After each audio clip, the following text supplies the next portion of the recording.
Bismillahirrahmanirrahim. Assalamualaikum warahmatullahi wabarakatuh.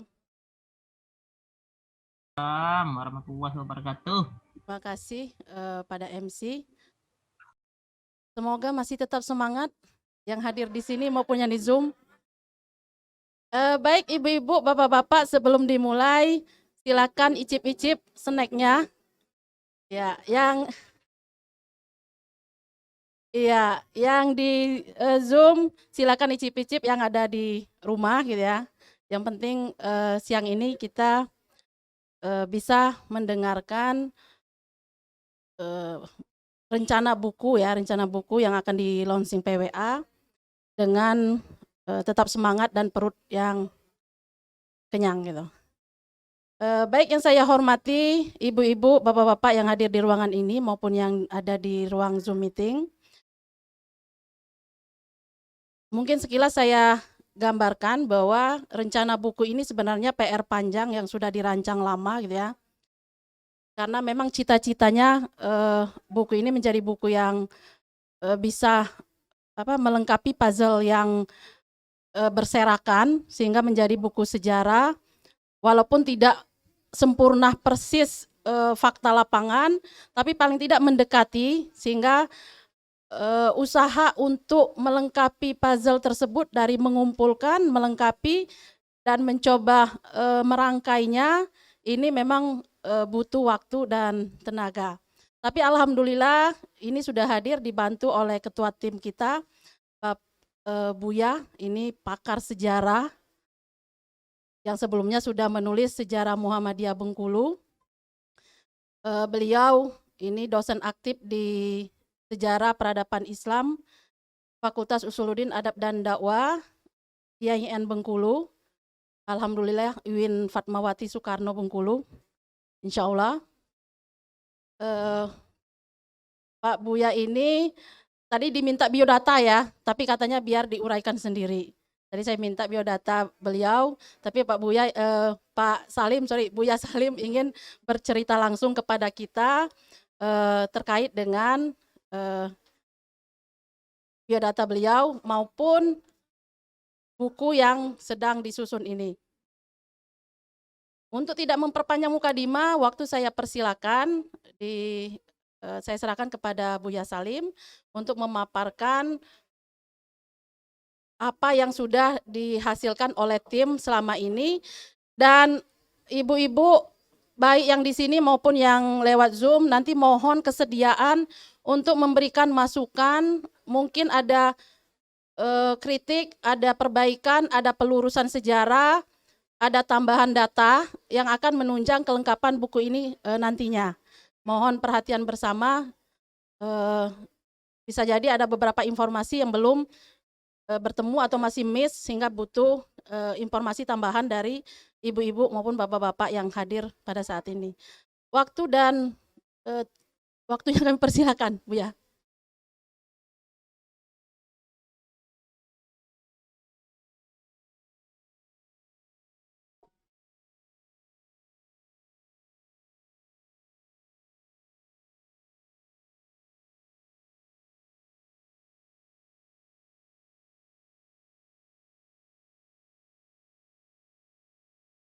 Bismillahirrahmanirrahim.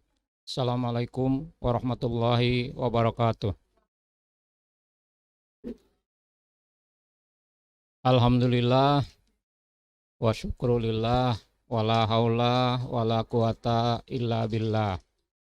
Asyhadu an la ilaha illallah wahdahu la syarikalah wa asyhadu anna Muhammadan abduhu wa rasuluh la nabiyya ba'dah.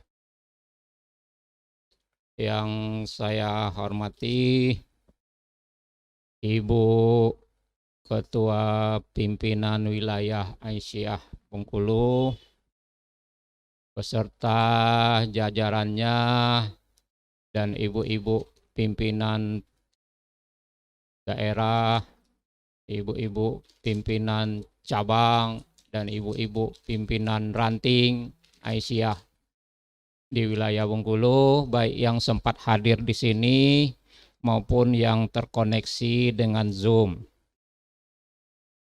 Selanjutnya yang terhormat Bapak Ketua Pimpinan Wilayah Muhammadiyah Bengkulu yang tadi sudah menyampaikan tausiah, dan karena ada kesibukan beliau pamit lebih dahulu.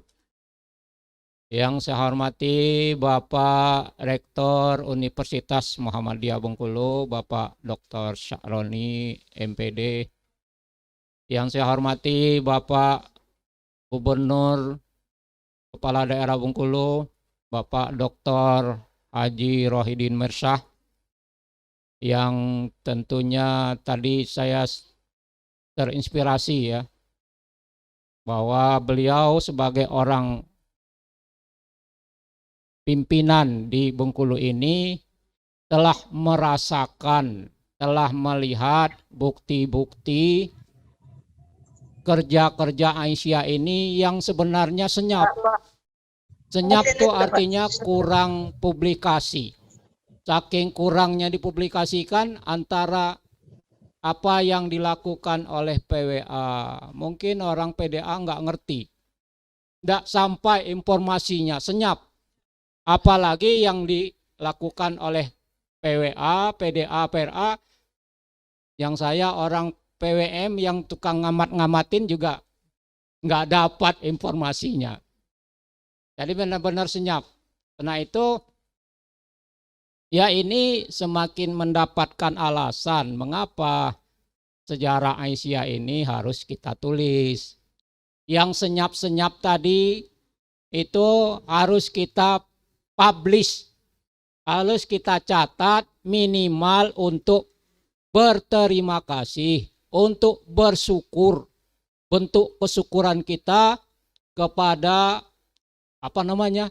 Ada yang bilang Sri Kandi Rafflesia.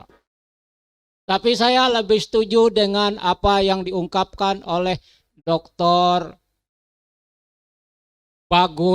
Muhammad Bagus Ghazali dalam disertasinya. Jadi Dr. Muhammad Bagus Ghazali ini anaknya Ibu Sekjen PP Aisyah. Ibu Solehan. Jadi orang Jogja. Dia menyebut Aisyah ini adalah perempuan pemburu sorga. Karena itulah kekuatannya yang menjawab. Menjawab apa? Menjawab perjalanan panjang Aisyah ini kok masih energik. Kalau di nasional itu sudah 104 hitungan tahun miladi dan 107 itu tahun Hijriah. Kalau di kita itu sejak tahun 28. Jadi 8 tahun lagi kita seabad. Jadi kita ini sudah 92 tahun. Nah kalau 92 tahun itu kira-kira udah nenek-nenek apa masih gadis itu.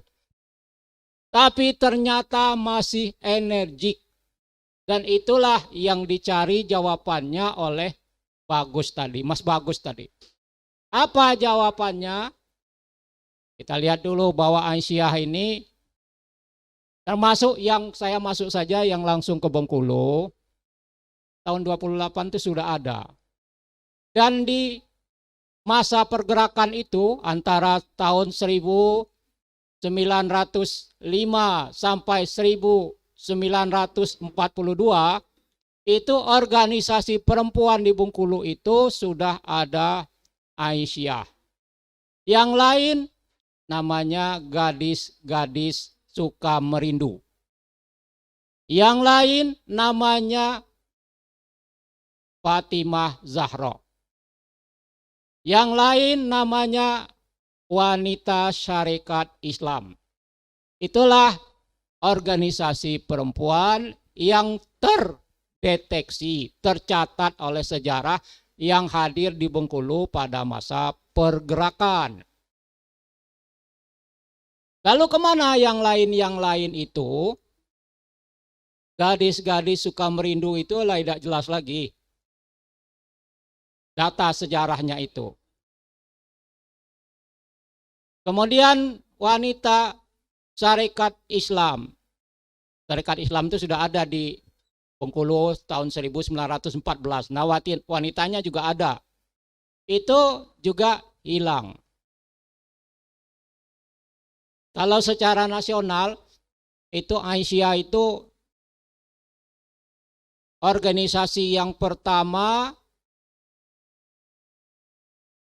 yang mengambil inisiatif lahirnya Kowani. Yang menginisiasi Kongres Wanita. Dan pada masa itu secara nasional ada sekitar 30-an, 32 kalau nggak salah, organisasi ini. Yang ada sampai sekarang itu secara nasional itu cuma 3, yaitu Aisyah, Perempuan Katolik, dan Wanita Taman Siswa. Nah, kalau di Bengkulu mungkin masih ada wanita taman siswanya itu. Mungkin masih ada juga wanita Katolik. Secara nasional ada. Tapi kalau kita lihat jejaknya, bukti kehadirannya, kiprah kontribusinya, maka saya bisa mempersilahkan sajalah ibu-ibu untuk menunjukkan bukti-bukti yang telah dilahirkan di masa-masa senyap tadi. Kemudian yang saya hormati Ibu Ketua Kepala Pimpinan Penggerak Tim Penggerak PKK Provinsi Bengkulu, yang tadi yang saya sebutkan Ibu Ketua PWA, Bapak Gubernur, dan Ibu tim penggerak PKK itu, kami mohon nanti berkenan untuk memberikan semacam kata sambutan atas buku ini nanti. Jadi sekarang sudah disampaikan dulu permohonan ini walaupun belum secara resmi. Kemudian kepada seluruh mitra PWA, mitra PDA, mitra PCA di Provinsi Bengkulu ini, baik dari organisasi perempuan seperti Muslimat, Fatayat, Majelis Taklim, BKMT, apa segala macam, maupun dari instansi-instansi, dinas-dinas. Yang ini tentu kita perlu juga melihat bagaimana dinamika sejarah Aisyah ini dalam hubungannya, dalam relasinya. Karena kita organisasi, tidak kerja sendiri. Jadi ini dalam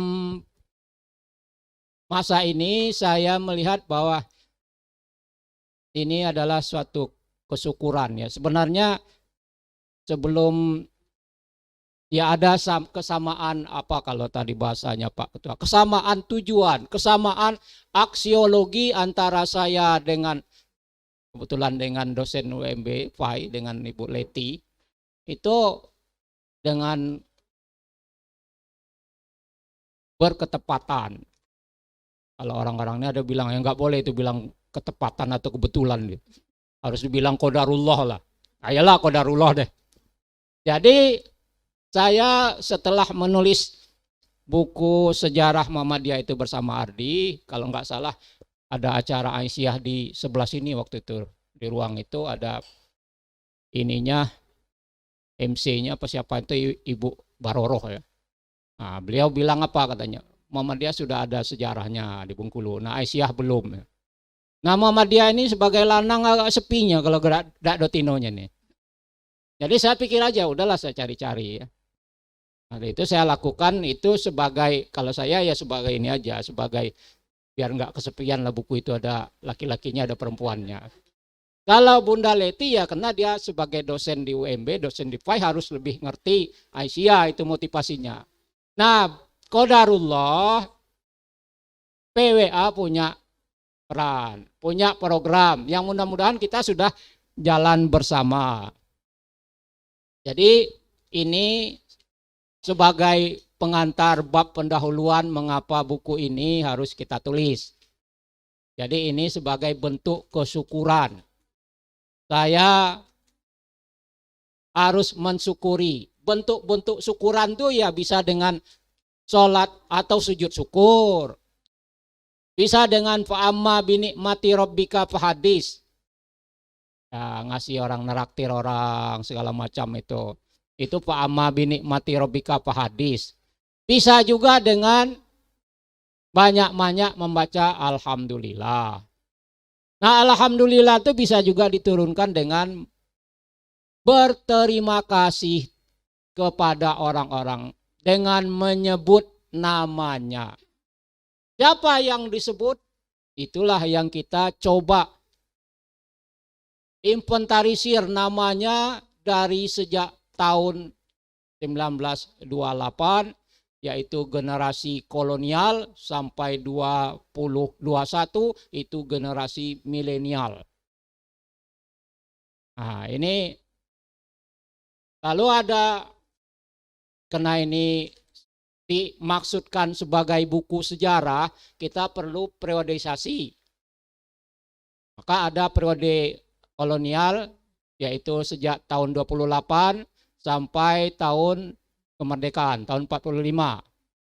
Dan yang efektif itu sebenarnya sampai tahun 42. Karena tahun 42 itu tahun pendudukan Jepang, semua organisasi dilarang bergerak. Malah mau dibubarkan, termasuk Muhammadiyah. Nah, cuman Muhammadiyah juga akhirnya bertahan dalam senyap itu. Nah, di dalam periode ini, Bengkulu merupakan wilayah residensi yang terdiri dari afdeling. Ada 9 atau 10 afdeling itu.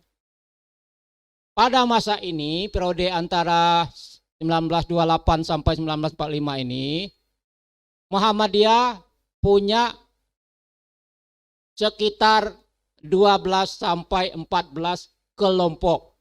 Namanya grup. Bahkan ada juga yang bilang waktu itu namanya gerombolan. Bahasa pada masa itu ya. Tapi kalau kita ngecek gerombolan masa sekarang pasti itu jelek gitu. Kok gerombolan. Nah, tapi dulu namanya grup. Itu Muhammadiyah. Aisyahnya yang baru dapat tercatat itu ada 4 kelompok. Kelompok Kota Bengkulu dengan adanya sekolah rakyat, yang tokoh-tokohnya itu baru bisa kita identifikasi, yaitu ibundanya Ibu Fatmawati, yaitu Siti Khadijah. Itu rumahnya di Marlboro. Itu salah satu pengurus, karena Hasanuddin itu staf konsul. Itu nama yang jelas. Kemudian saya dapat dari hasil wawancara yang dikembangkan oleh Ibu Rita Zahra kemarin, yaitu ada ibu namanya Azmi Abbas. Nah itu, itu anaknya. Itu nanti periode yang berikutnya. Itu anaknya. Itu periode berikutnya. Itu periode ini. Kemudian ada Fatmawati yang kita ambil representasinya. Nah inilah di kota. Jadi ada 4 kelompok. 1 di kota, 1 lagi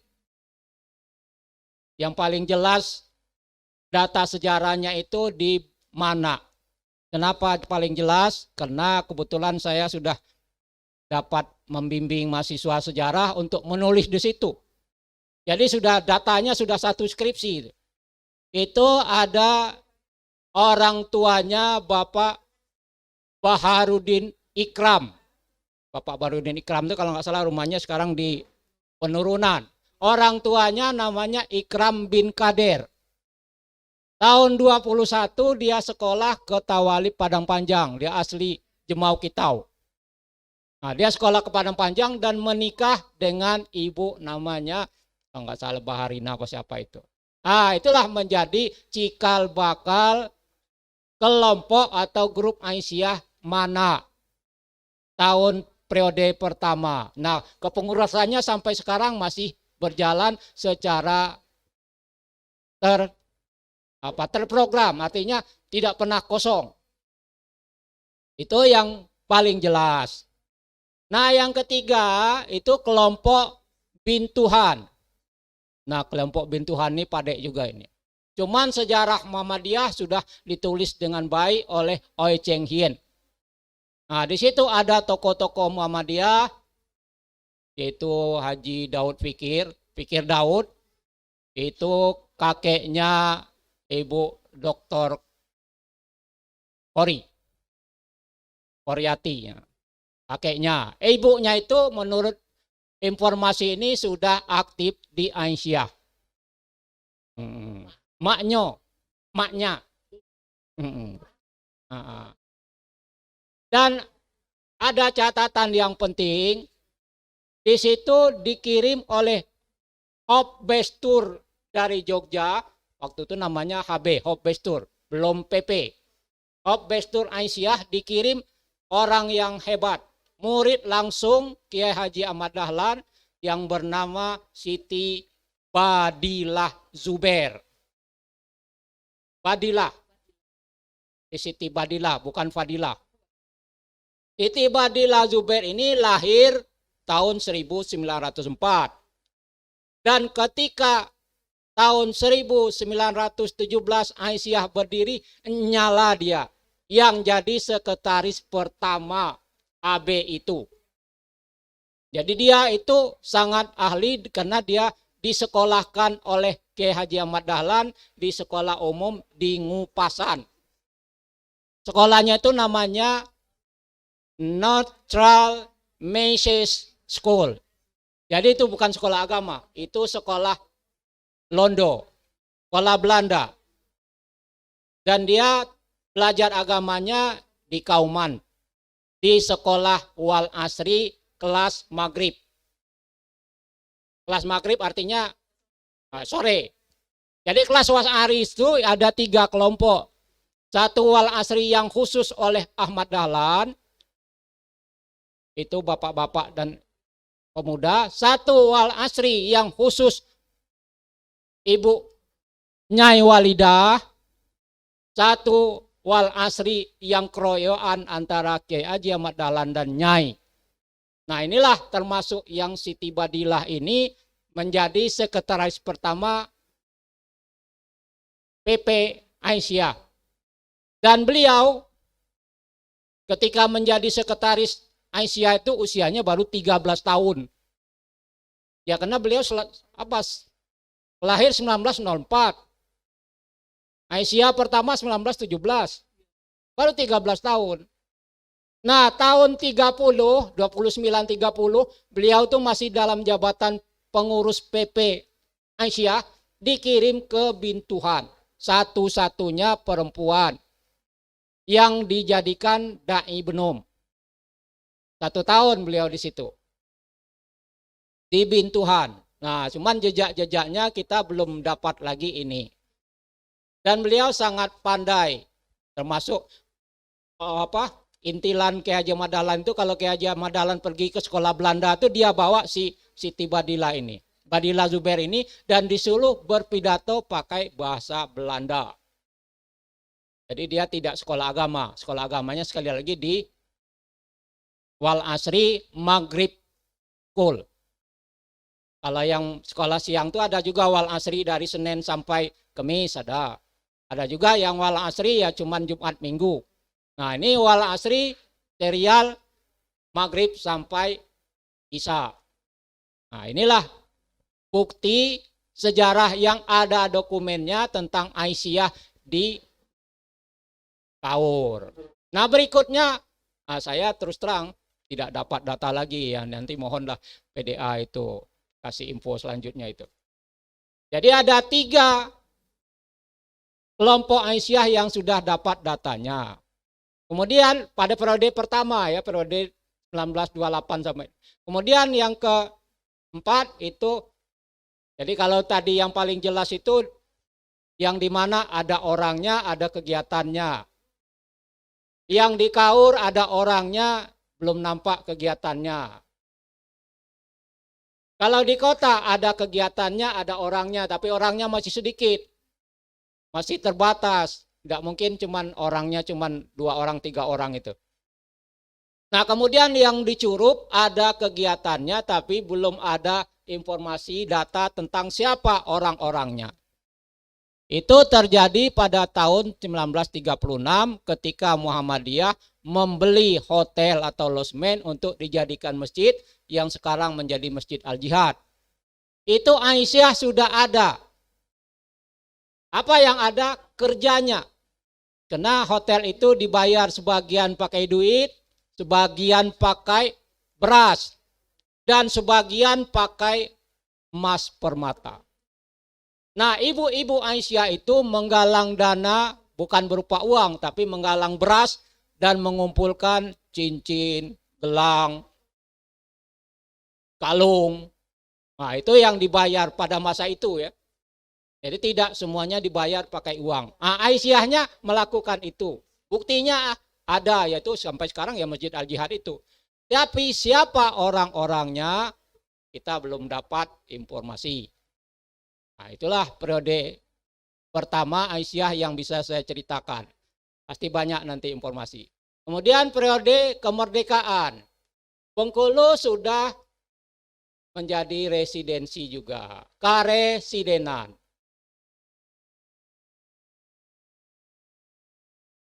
Dengan kota-kota, dengan kabupaten-kabupaten, kawedanaan. Kota Bengkulu, Bengkulu Utara, Bengkulu Selatan, dan Rejang Lebong.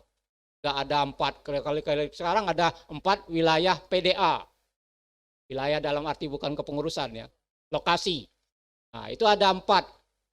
Tapi harap maklum, sampai tahun 70-an ya. Sampai tahun Pak Prapto lah. Itu yang namanya ibu kota, kota praja atau kota madya Bengkulu itu ada di daerah Jami ke sana ke titik 0 tadi. Daerah-daerah De Hasan itu. Provinsi Bengkulu juga kedudukannya ya di situlah dekat lapangan itulah. Kantornya juga di situ. Kabupaten Bengkulu Utara, di mana lokasi kedudukan pemerintahnya di situ juga. Baru pindah ke Harga Makmur itu tahun 74. Jadi wilayah antara 0.0 pantai sampai Jami itulah wilayah Bengkulu zaman setelah provinsi. Nah, Pak Prapto lah yang merubahnya, meluaskannya. Nah, apa yang terjadi? Ya ketika itu, kalau sebelum 45 sampai 67 itu, periodenya, ceritanya apa itu? Sudah ada nampak kelompok-kelompok baru dari Aisyah dengan tenaga-tenaga baru. Siapa tenaga-tenaga Aisyah yang baru itu? Adalah istri-istri tokoh Muhammadiyah. Di antaranya Ibu Afifah Amin, istri Buya atau Kiai Jalal Suyuti. Ada Ibu Ana, ibunya Ibu Trismiati, istrinya Pak Suwadi PA. Itu orang Kedurang. Dan istri-istri itu aktif di dalam menegakkan organisasi Aisyah. Dan ada juga istrinya Bapak Abdul Hadi. Sekarang itu orang tuanya Saleh Hadi itu. Itu orang Talo. Itu keluarganya Dedi Nopriardi itu. Jadi itu tokoh-tokoh Aisyah. Yang jelas orangnya dan jelas juga kedudukannya. Cuman itu catatannya masih belum ini, baru dapat informasi segitu. Nah itu yang apa itu. Kemudian ada nama-nama lain yang aktif seperti Ibu Indun atau apa itu sudah kita ini kan. Jadi itu tenaga-tenaga dan sudah ada kepengurusan.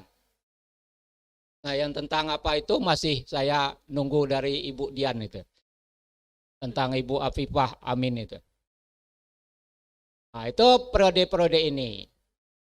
Nah, periode provinsi, kalau tambahan secara sosial ya, waktu itu sudah banyak orang-orang Muhammadiyah yang terlibat berjuang mentransformasikan keresidenan Bengkulu menjadi provinsi. Sudah banyak. Ada Bapak Huzaifah Ismail, ada Bapak Jalal Soyuti, ada Bapak, siapa itu bapaknya, Ahmad, apa? Bukan Ahmad Muntaha itu. Bapak Muhtar Afridi. Nah, itu tercatat di dalam pejuang-pejuang itu dari berbagai ini. Jadi, nah saya nggak tahu, sebagai orang sejarah saya nggak enak ngomongnya nih. Jadi ulang tahun Kota Bengkulu dengan ulang tahun Provinsi Bengkulu itu dengan ulang tahun Muhammadiyah itu kok bisa sama waktunya itu? Apakah itu suatu kebetulan sejarah atau kecelakaan sejarah ya? Nggak tahu, faktanya kayak gitu. Itu kalau dari segi ini ya karena banyaknya orang-orang Muhammadiyah sudah diurun rembuk oleh Pemprov, Pemkot sejak periode-periode awal. Kemudian tahun-tahun setelah provinsi, nah yang namanya PWA itu sebenarnya secara resmi itu baru tahun 68. Sebenarnya dari tahun 68 inilah baru pacak kita ngomong ada PWA, ada PDA, ada PCA, ada PRA. Sebelumnya itu apa namanya? Ya tadi namanya grup atau kelompok. Nggak enak mau bilang gerombolan kan? Tapi buku sejarah bilang kayak gitu. Ya, rombongan. Jadi PWA itu 68 dengan 4 PDA tadi. Nah, PDA Utara itu tempatnya di kota juga. Baru tahun 74 dipindahkan ibu kota Bengkulu Utara itu ke Argamakmur. Nah, apa yang terjadi pada periode ini? Banyaklah terjadi perpindahan termasuk orang-orang Muhammadiyah, orang Aisyah dari Curup ke Bengkulu. Yang dari mana masih zaman itu masih Enggup. Jenda. Akhirnya dari orang Curup. Nah, pada periode inilah keluarga Buya Muhtar Yatim, kemudian ada putri-putri Buya Sultan Basah, Uni Ambo, Uni Pidah, pindah ke sini. Kemudian keluarga Pak Faisal Fatah, itu tahun-tahun 70-an. Keluarga Pak Huzaifah, keluarga Ibu Nurjanah Ismail, keluarga Ibu Asma Ismail. Dan orang-orang yang dua terakhir itu akhirnya jadi ketua PWA nang kene. Nah, jadi itu dia pindah dari itu, termasuklah Pak Ambo. Nah, jadi pindah. Kalau nggak salah Kiai Jalal juga pada awalnya itu banyak juga di Curup Bengkulu itu ya. Terus pindahlah ke Bengkulu. Nah, muncullah dinamika yang di PWA Bengkulu. Tersusunlah lalu PDA. Kalau ini itu baru kepengurusan. Kalau amal usaha dari periode awal itu sudah ada. Nah, yang pertama malah periode awal itu bukan TK, SR. SR dan sekolah yang di Kebon Ros itu. Itu yang pertama. Kalau periode kedua itu baru ada TK. TK tahun 50. TK Aisyah 1 tahun 50. Ya itu ada apa itu? Saya agak pada masa itu kita susah membedakan mana PWA, mana PDA, mana PCA, mana Aisyah, mana Nasyah. Susah membedakannya. Kenapa? NA. Kenapa? Karena kerjanya bareng-bareng. Dan orang Muhammadiyah ini kayak ibu PWA ini minta kerja di PCA juga nggak nolak. Dan waktu itu kaplingan-kaplingan antara kelompok-kelompok itu nggak jelas. Apa nggak disekat gitulah. Memang ada cabang Bengkulu Kebon Ros, cabang Bengkulu Pasar Baru, Pasar Bengkulu, cabang Bengkulu pendakian. Itu dari catatan sejarahnya ada yang bilang yang duluan Kebon Ros yang tua. Kemudian yang pendakian itu tetap yang nomor 2 itu yang di tengah. Nah, yang ketiga itu Pasar Baru, Pasar Bengkulu. Tapi ada juga yang bilang ya yang tua itu Pasar Bengkulu Kudai. Baru yang ini. Nah, tapi itu tidak bermasalah sampai ke tingkat pelaksanaan organisasi. Orangnya atau apanya. Tidak diributkan. Sama-sama wae. Nah, itu. Nah, pada periode provinsi mulailah ini. Disusunlah 4 PDA. Baru pada itu periodenya itu. Kemudian setelah provinsi itu sampai tahun 1999. Kalau reformasi 98. Kenapa dipilih 99? Karena 99 itu ada undang-undang tentang otonomi daerah. Maka daerah-daerah memekarkan diri. Ada yang jadi provinsi, ada yang jadi kabupaten, ada yang jadi kecamatan baru. Banyak. Dan itu jelas ada pengaruhnya bagi struktur kepengurusan Aisyah. Nah, terbuktilah bahwa tahun-tahun 2000-an sekitar 2003-2004 ini sibuklah ibu-ibu PWA kita keliling ke 10 kota itu. Meresmikan PDA baru. Asalnya dari mana? Ya mungkin dia dari cabang, mungkin dari ranting. Kita belum teliti lagi itu. Tapi jelas ada ini. Lalu dia bikin juga. Sebagai cabang dia harus punya ranting-ranting. Sebagai daerah dia harus punya cabang-cabang yang dimekar-mekarkan. Sejalan dengan pemekaran kecamatan dan kabupaten-kabupaten. Jadi inilah cerita ini.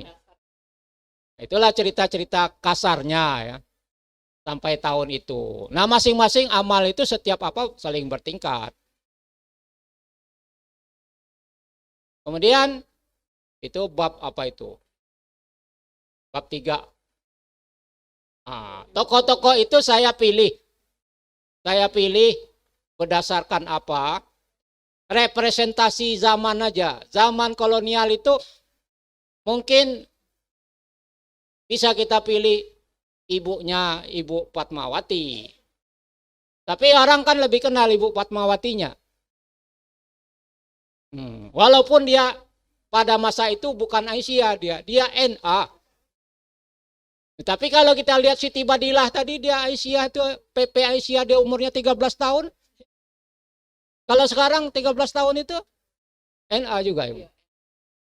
Belum NA.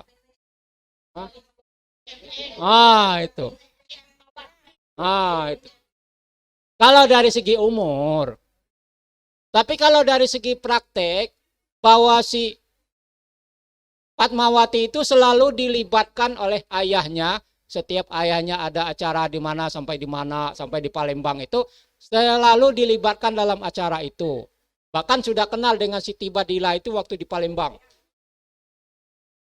Perkenalan Siti Badilah dengan Fatmawati di Palembang itu berbuntut dengan perkembangan kontak Aisyah dengan Fatmawati ketika ibu kota Republik Indonesia mengungsi ke Jogja. Zaman agresi tahun 48. Jadi ada hubungannya itu. Jadi di sini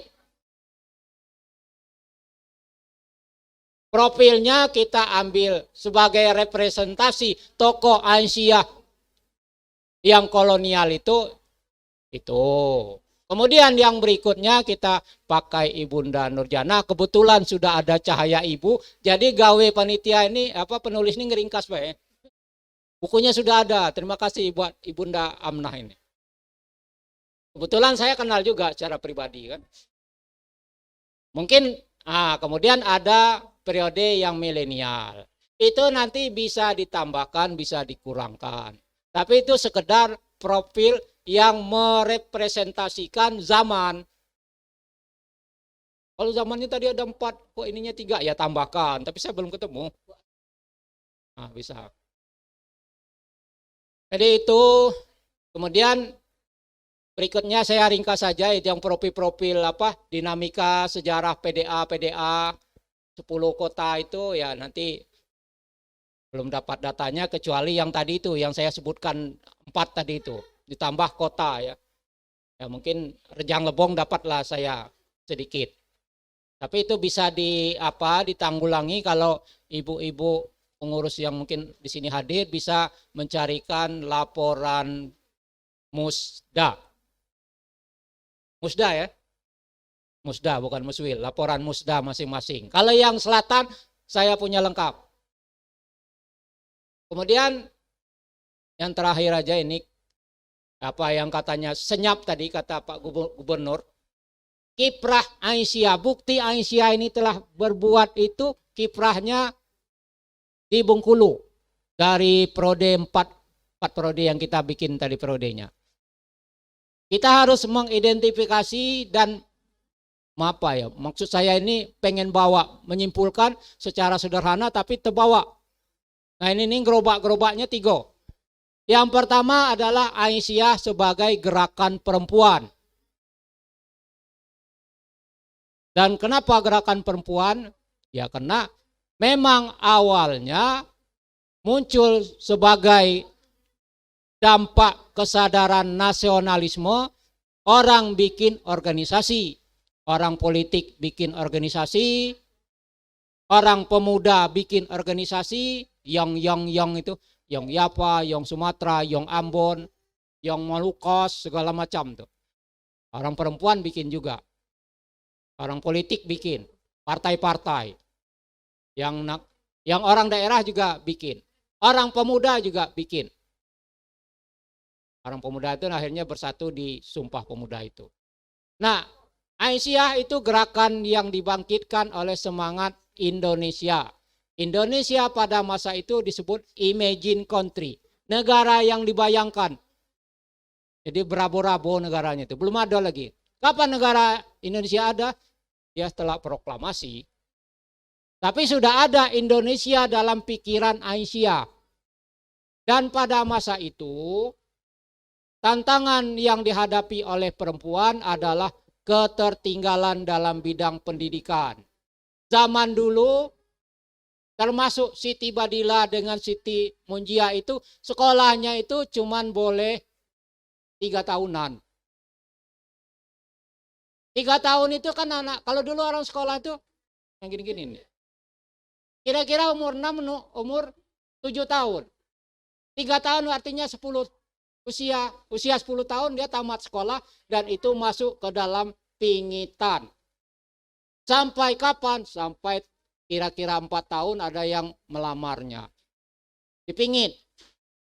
Termasuk orang-orang Kauman. Cuman orang-orang Kauman ini agak keren dikit.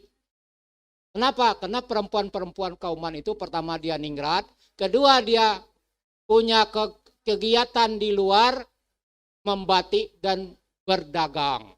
Itulah yang membuat wanita-wanita Kauman itu lebih bebas, lebih bergaul dan lebih punya ruang interaksi dibanding perempuan-perempuan lain.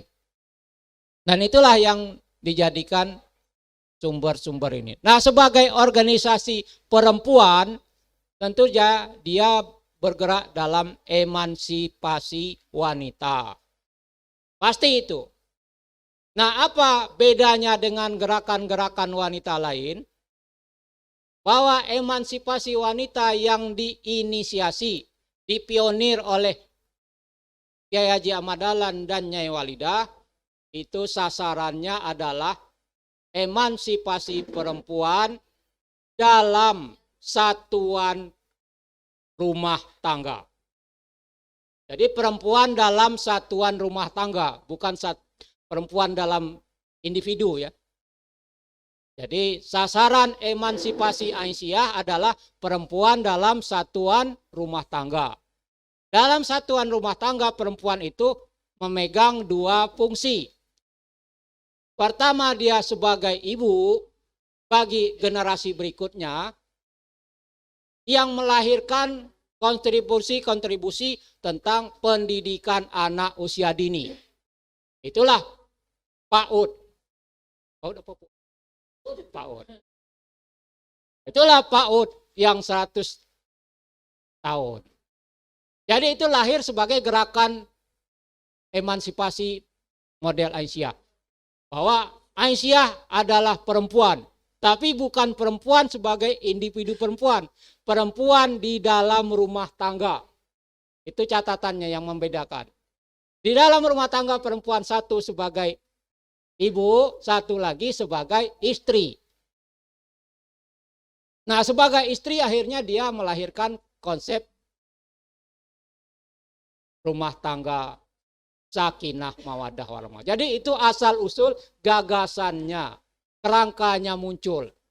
Jadi PAUD itu gagasan dari Aisyah mengemansipasi perempuan sebagai ibu rumah tangga. Anak usia golden, usia paling strategis.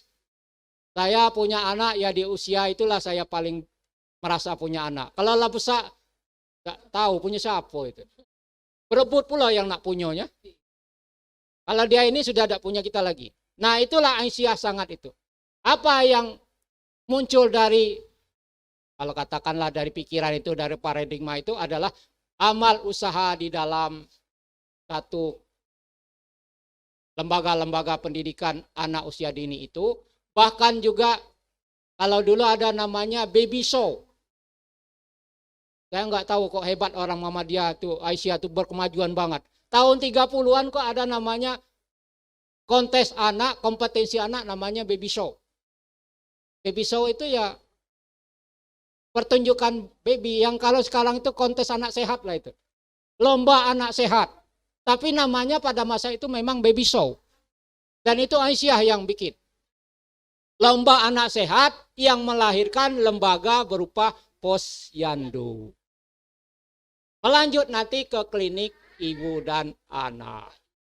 Nah, itulah akar kontribusi Aisyah sebagai gerakan perempuan. Nah, nanti untuk catatannya ya kita tambahkan aja.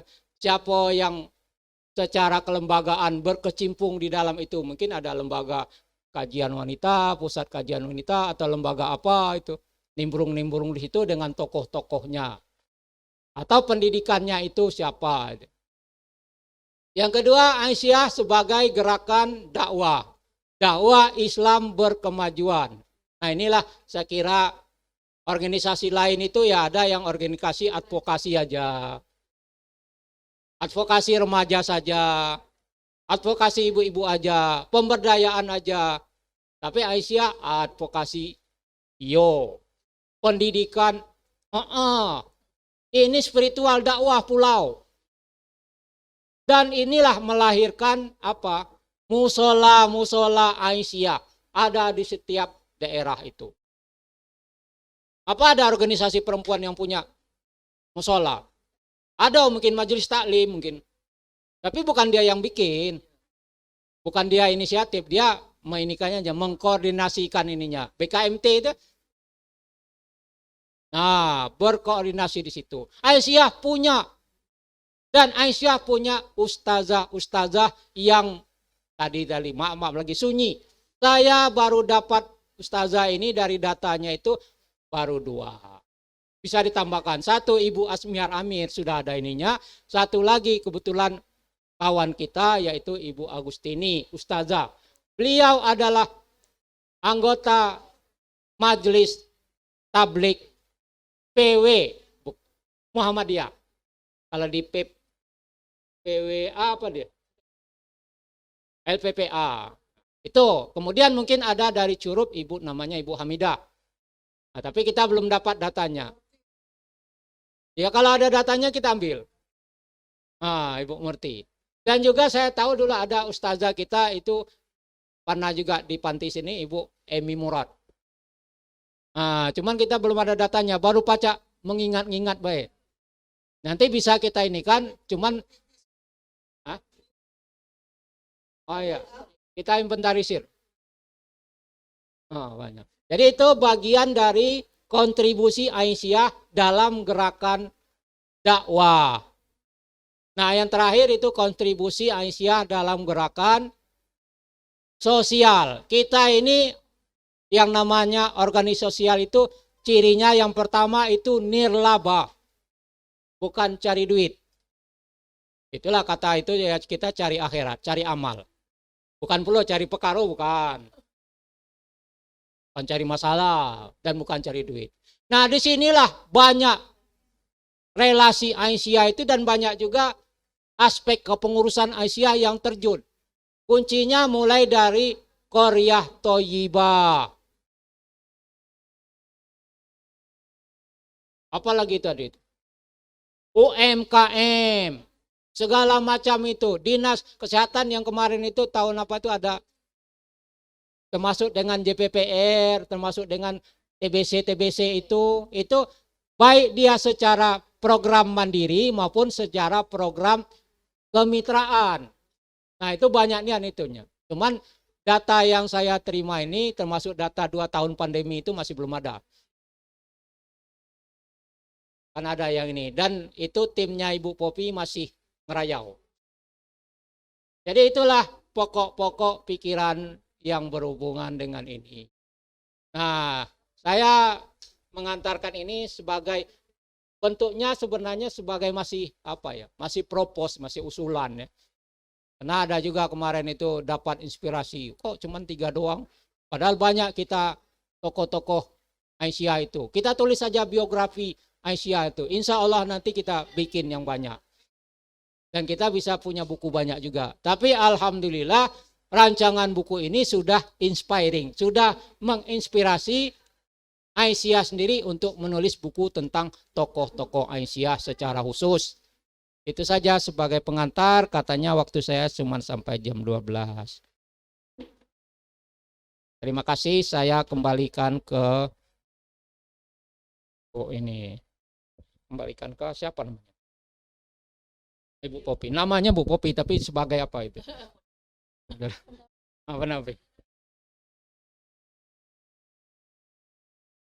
Berarti benar ya, urusan itu diserahkan pada ahlinya. Jadi hari ini kita sudah mendapatkan gambaran, walaupun kata Pak Salim tadi baru pengantar gitu ya, tapi untuk saya itu sesuatu yang sudah informasi yang luar biasa gitu. Insya Allah tim penyusun ini memang benar kata Pak Salim tadi masih gerilya, masih merayap untuk melengkapi informasi terkait dengan data-data yang dibutuhkan untuk buku ini. Selanjutnya kalau ada semacam tanggapan, informasi tambahan yang mungkin bisa menjadi titik awal bagi tim untuk melacak data-data untuk melengkapi informasi yang dibutuhkan. Silakan baik yang ada di ruangan ini maupun yang via Zoom, dipersilakan waktunya. Karena tadi saya sudah chat gitu ya, boleh lewat chat atau raise hand, belum ada tanggapan. Mungkin yang di ruangan ini bisa. Oh iya, baik. Bunda Zurna, silakan.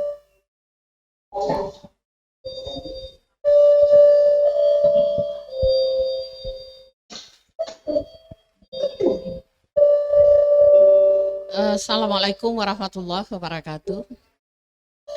Alhamdulillah, terima kasih Pak Buya Salim yang sudah menyampaikan paparan atau yang sudah didapati. Ini baru sedikit ya sejarah dari Aisyah dan diawali dengan Muhammadiyah tadi. Alhamdulillah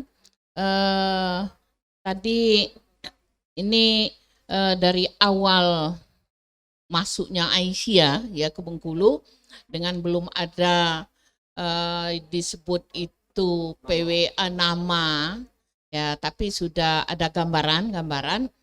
Namun kami mengusulkan seperti yang sudah kita ketahui pemimpin-pemimpin itu Ibu Asma Ismail, tolong itu dimasukkan walaupun datanya mungkin belum.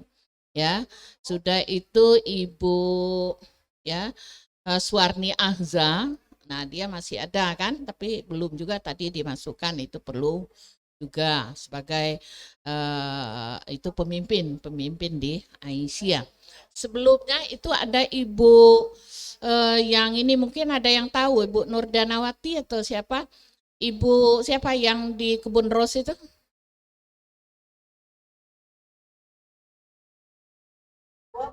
Ketua, ya dulu. Iya, siapa tuh? Saya lupa itu. Oh, ada juga itu. Nah, ya itu tolong juga karena kita yang menghargai dia sebagai pemimpin ya. Nah, Maaf Bu Zurna, barangkali yang dimaksud Bu Murisa. bukan Bu Yus. Bukan. Iya bukan, Bu Marisa, ya bukan. Iya, ada Ibu siapa tuh Bu Yus? Yang tua itu termasuk ya. Apa? Bukan itu yang terdahulu itu. Ya nanti dicari lagi, cuma satu ya ada. Udah itu ya tadi memang belum ada profil dari PDA Kota.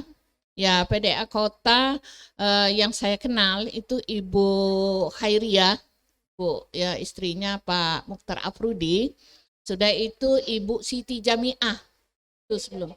Ya Bu Siti Jamiah Karim.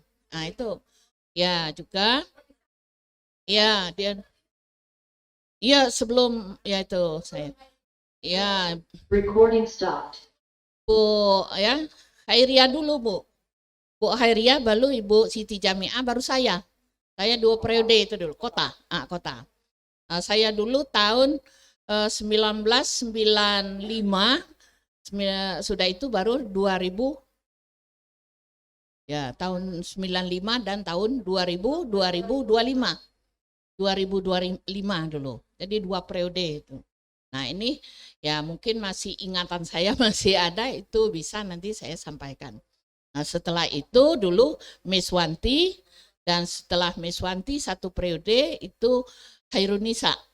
Nah baru sekarang Ibu Eli ya Dasan ya Heli Martelis. Nah ini yang kota Pak ya. Bukan Ya. nggak salah, Bu Nurjana Sutrisno pernah. Oh ya Bu Nurjana Sutrisno ya Bu Yus. Ya, Ya, alhamdulillah ya. Setelah Miss Wanti itu Ibu Nurjana Sutrisno, baru Ibu Khairunisa. Ya itu. Ya, 1 periode. Ya, alhamdulillah kita punya Bunda Yuslidar yang memang dari awal bisa ya memberikan masukan-masukan. Mungkin itu dulu Bapak yang kami ingat, dan insya Allah nanti mungkin ingatan-ingatan kita ya bisa kita kembangkan ke depan. Terima kasih, dan mungkin ada ibu-ibu yang lain bisa menambahkan. Assalamualaikum warahmatullahi wabarakatuh. Terima kasih Bunda Zurna. Dipersilakan tambahan. Iya, baik Ibu Susi.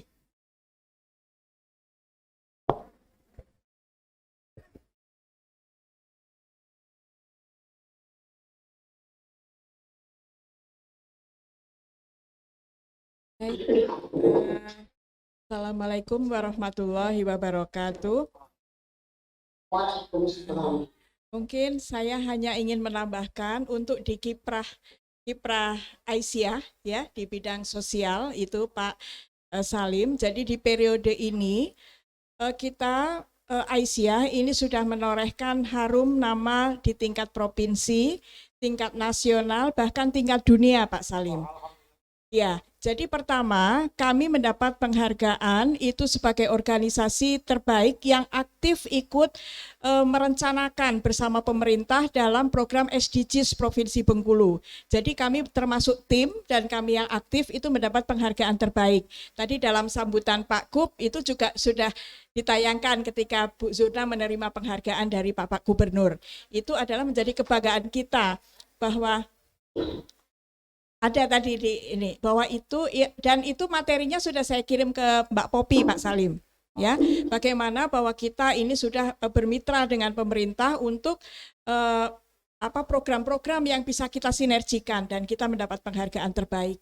Kemudian untuk tingkat nasional Pak Salim ini Bu Winarti kemarin, Bu Winarti ya Mbak Win Nah, Mbak Win mungkin yang menambahkan nanti bagaimana sudah mengukir nama PWA melalui LKSA di tingkat nasional, ini termasuk mendapat penghargaan dari Kementerian Sosial.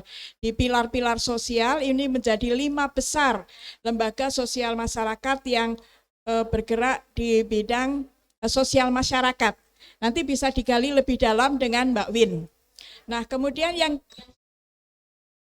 ketiga juga kemarin kami Desember ini mendapat penghargaan juga dari Kementerian Sosial, dari nasional, di tingkat nasional, bahwa kami menjadi organisasi yang aktif berpartisipasi dalam penanganan COVID di Provinsi Bengkulu, Pak Salim. Ya, nah, kemudian yang sangat membanggakan kami yaitu pada bulan Agustus 2020 kemarin, kami ini mendapat apresiasi dari WHO, dari Jenewa, ya. Jadi bahwa kami sudah tadi disampaikan oleh Pak Gub bahwa kami Aisyah berdampingan dengan pemerintah untuk pemberantasan tuberkulosis. Nah, kegiatan kita ini ternyata Pak Salim bukan kami yang ini ya, dinilai oleh pimpinan pusat Aisyah. Nah, waktu itu pimpinan pusat Aisyah ini mendapat undangan dari Jenewa WHO bahwa tolong tuliskan apa prestasi Aisyah di bidang kesehatan. Jadi dimasukkanlah nominasi 4, yaitu kegiatan tuberkulosis Provinsi Bengkulu, kemudian yang dari Sulawesi, dari DKI, dan dari Jawa Tengah. Alhamdulillah melalui seleksi ketat oleh Jenewa WHO, ini Provinsi Bengkulu Pak Salim yang terpilih. Nah, ini setelah kita ini juga prosesnya perjuangan yang cukup panjang karena saya menulis itu dari bulan Februari sampai Juni itu dengan kontributor langsung saya ke Jakarta, kemudian dari orang WHO-nya sendiri ditranslate pakai bahasa Inggris dan ini akhirnya ditampilkan di newsletter WHO pada edisi Agustus 2020. Nah, itu ada ininya juga sama Mbak Popi materinya. Nah, ini menjadi kebanggaan kita bahwa nama PWA Aisyah Bengkulu ini sudah tertulis di WHO dan dikenal oleh masyarakat dunia. Nah, ini mungkin menjadi prestasi kita bersama dan menjadi kebanggaan kita bersama. Mungkin saya hanya menambahkan itu saja di periode ini, Pak Salim. Terima kasih. Assalamualaikum warahmatullahi wabarakatuh. Terima kasih Ibu Susi. Baik, masih ada yang di belakang mau menanggapi, meralat, mengoreksi, meluruskan. Ngomong cucu. Yang lewat Zoom ada? Ada Mas Dandi? Belum ada.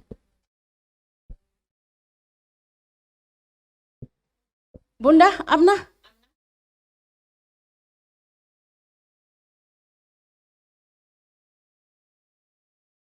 Bunda Yus Lidar, masih ada Bunda? Terima kasih. Saya cuma maaf kalau tadi sudah disebutkan karena saya ini agak sambil berjalan tentang Panti Asuhan Bengkulu yang dibina oleh wilayah itu kan merupakan bantuan dari perempuan-perempuan Belanda yang dulu dikoordinasikan oleh Ibu Jenderal Hana Sution. Nah, ini mungkin dari sejarah, tapi saya pikir ini juga penting karena ini juga dari luar. Kemudian saya lupa di tahun berapa itu PWA Bengkulu itu pernah juga mendapat pertama itu tentang lingkungan hidup dari WHO juga. Ya, mungkin masih periode Bung Purisa masih muda waktu itu. Kehadiran Miss Karen Smith di Bengkulu itu mewakili PBB WHO dan melihat langsung sehingga pada saat itu rentetannya juga dipaksakan dirinya TK Asia 6 dan Asia 7. Jadi kehadiran Miss Karen Smith ini dimanfaatkan untuk mendirikan TK Asia 6 dan 7 Kebun Ros dan Malabro. Saya masih ingat nanti mungkin berikutnya akan kita riwayatnya mungkin nanti akan kita lanjutkan yang akan datang. Tapi saya cuma ingin ingatkan begitu. Kemudian PWA Bengkulu ini memang banyak sekali mendapat perhatian dan bantuan dari PBB, baik UNICEF, WHO, dan lain sebagainya. Mungkin nanti ini aja. Pokoknya saya cuma menyampaikan yang pokok-pokoknya dulu, mumpung saya ingat, untuk secara detailnya mungkin perlu kita duduk lagi bersama-sama untuk saling mengingatkan. Terima kasih Pak Robi. Terima kasih Bunda. Yang dari awal ini sudah support total ya tim dan supporter utama ini. Karena kita malu yang muda-muda ya kalau ketemu sama Ibu Yus, semangatnya masih 45 gitu. Dipersilakan kalau masih ada yang menanggapi tambahan. Itu ada Mbak Marini. Oh iya ada, silakan. Ya, saya Niswanti. Bisa Ibu Moderator? Silakan Bu. Ya, Assalamualaikum warahmatullahi wabarakatuh. Sebelumnya saya mengucapkan selamat ulang tahun Aisyah. Mudah-mudahan Aisyah tetap berkiprah sesuai dengan amanah pendahulu-pendahulu kita. Saya senang sekali kalau tadi mendengarkan apa yang pertama dari narasumber kita tadi Pak Salim, bagaimana sejarah Aisyah, perkembangan Aisyah dari masa ke masa dan sebagainya. Sebagai orang Aisyah, saya bangga. Saya terharu. Ya, kemudian tadi juga saya mendengar dari Ibu pimpinan wilayah Aisyah, Ibu sekretaris, dan apalagi dengan ini senior saya yang sangat saya banggakan, Ibu Yuslidar, Ibu Zurna, dan yang lain-lainnya.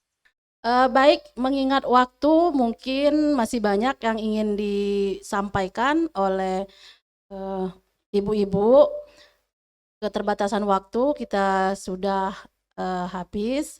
Kalau ada informasi terkait dengan sejarah Aisyah ini, silakan hubungi tim, nanti kami share di grup gitu ya, timnya siapa saja.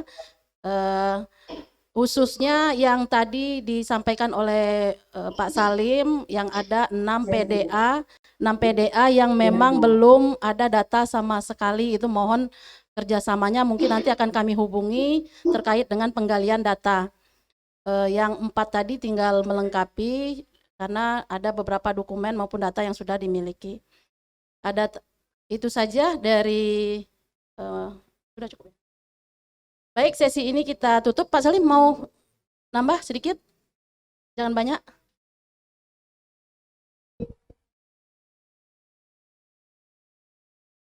Saya boleh nambah satu nanti moderator untuk Pak Salim.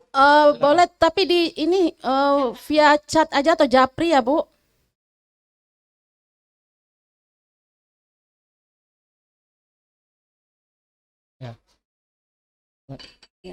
Ya, kita lanjutkan. Oke, silakan Pak Salim. Ini sebenarnya udah banyak data ya, kalau kita tulis aja yang ada tadi itu udah ada sekitar 200-an halaman itu ya. Karena banyak hal yang kita tabulasi dan juga kita ini kan tinggal mensistematisasikan. Tapi memang ada data PDA yang masih belum, termasuk yang Komoko, Payang, Benteng ya. Itu belum, karena memang mereka juga PDA-nya baru 2004. Mungkin konsolidasinya belum terapa juga. Cuman saya nggak tahu apa bilang janji apa-apa. Terus saya berharap ini pada ulang tahun Muhammadiyah itu November ini sudah ada draft yang bisa kita launching. Nah, kemudian kita diskusikan ini, kemudian kita siap terbitkan. Dan kalau nanti Ibu Popi mau munas apa-apa itu ya sudah pacak lah bawa buku Aisyah ini. Muktamar ya, itu harapannya. Jadi kita pada November itu sudah bisa kita launching draftnya. Dan saya Ya sampai inilah. Kalau mau agak cepat sebenarnya kemarin saya ngomong juga dengan Mas Dandi ya. Kalau mau cepat ada juga prosesnya itu. Saya misalnya butuh berapa orang itu 10 orang pas untuk ini, terus saya ngomong lalu dia rekam, nah dia mentranskrip dan dia nulis baru kita kan sudah ada ininya kode-kodenya kan. Bab ini ya. Itu 10 orang ya masing-masing nulis satu orang nanti kita kumpulkan, nah itu lebih mudahnya. Prosesnya lebih mudah dan lebih dipercepat. Itu terhadap data yang sudah ada. Terhadap yang data yang belum ya kita bisa sambil tambahkan. Tapi tempat menambahkan itu kan sudah ada posisinya juga. Jadi itu yang apa ya, bisa dibilang harapan saya lah gitu ya. Harapan saya. Kalau dibilang janji juga nanti susah ya. Saya kembalikan kepada Ibu Popi.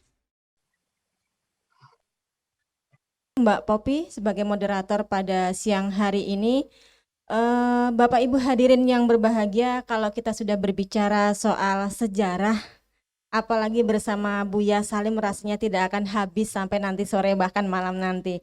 Namun karena keterbatasan waktu yang ada, untuk saat ini kita cukupkan dulu sampai di sini untuk diskusi kita. Lanjutnya nanti boleh ya Buya ya, Japri, ibu-ibu yang lainnya. Karena kita sudah sampai di penghujung acara kita. Bapak Ibu hadirin yang berbahagia, marilah kita tutup acara tasyakuran Milad Aisyah ke 104 Masehi bertepatan dengan 107 Hijriyah dengan sama-sama mengucapkan Alhamdulillahirabbil alamin. Baik Bapak Ibu, Mbak Eha sebagai pemandu acara pada kesempatan pagi sampai siang hari ini memohon maaf yang sebesar-besarnya kepada seluruh peserta dan para tamu undangan yang hadir di Aula Panti Asuhan Aisyah Kasih Ibu ataupun yang hadir melalui Zoom meeting. Jika dalam memandu acara ini terdapat kata-kata yang kurang berkenan. Nasrun minallah wa fathun qarib. Wassalamualaikum warahmatullahi wabarakatuh.